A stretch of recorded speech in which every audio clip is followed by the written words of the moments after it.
Dans cette vidéo, nous allons voir comment créer un nouveau employé. Donc, pour ce faire, nous allons nous rendre dans l'onglet Administration, Employé.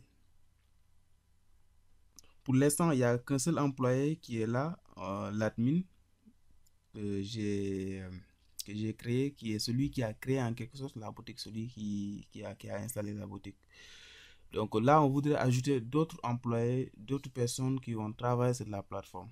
Donc pour faire ça, on va juste ajouter un employé en cliquant sur ce bouton, ajouter un employé, ou bien en cliquant aussi sur ce petit plus qui est là.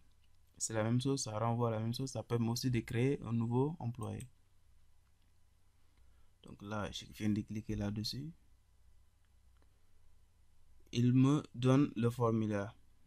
Donc là, je vais mettre un nom, comme par exemple Alain. Non.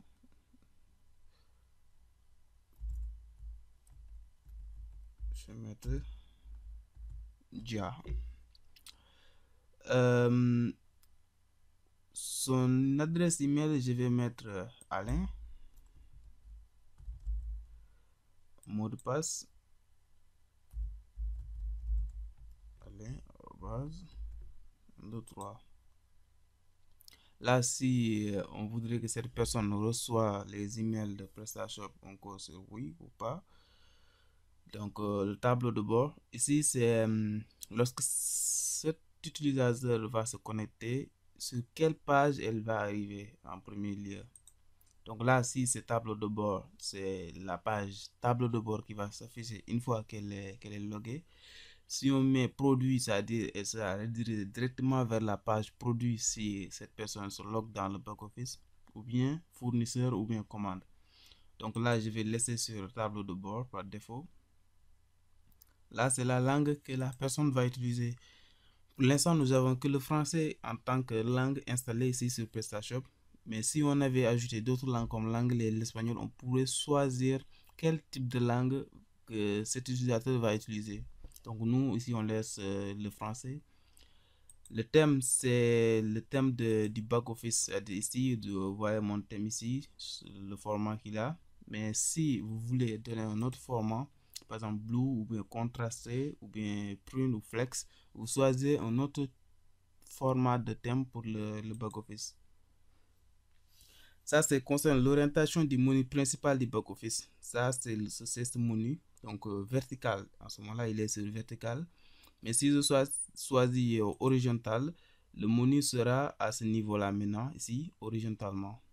Et je vais le laisser sur vertical comme ça.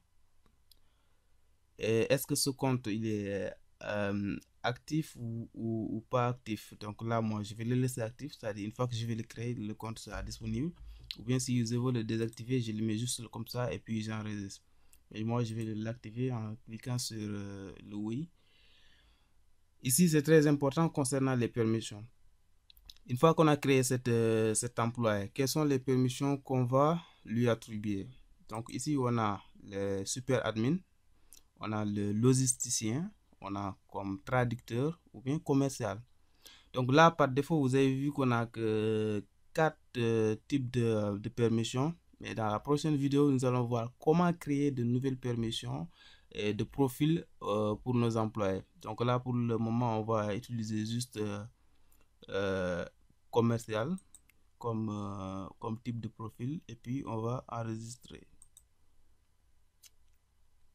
Voilà, vous venez de créer votre premier employé qui est là, donc Alain Nodja qui est actif. Donc son profil c'est commercial. Donc là, avec ce système, vous pouvez créer plusieurs profils, des commerciaux, des supports techniques ou bien SAV, tout ce que vous voulez. Donc, et vous leur attribuer ces profils avec des permissions, bien sûr, qui vont limiter leur accès sur cette donnée. Mais nous allons voir tout ça dans la prochaine vidéo.